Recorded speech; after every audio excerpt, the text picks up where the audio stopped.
دا و ښاغلی نصیب الله زاید صاحب چې خپل کلام یې تاسو ته واوراوئ تر څو چې روحاني صاحب ځان راته وسا کوي زه به د نن د مشاعرې محترم صدر او د پریزیډیم د ټولو میلمنو په اجازه خپل یو شعر تاسو ته ووایم.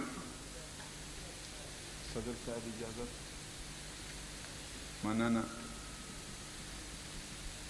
ځان ته خو په وایو خو سپېڅلي نه یو،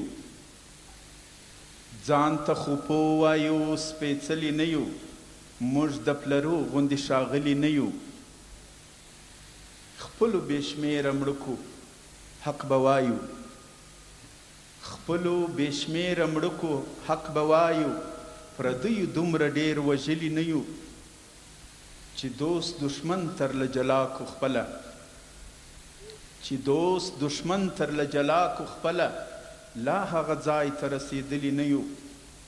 په پیسو هر وخت یو اغیار اخیستی، په پیسو هر وخت یو اغیار اخیستی، لیکن په زور هیچا ګټلی نه یو. په خپل وطن کې کوو کار نورو ته، په خپل وطن کې کوو کار نورو ته، دعوه کوو چې بل روزلی نه یو.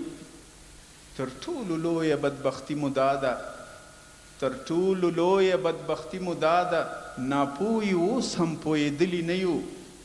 دا یو اعزاز راته حاصل کماله، دا یو اعزاز راته حاصل کماله، جنګ له میدانه تښتېدلي نه یو.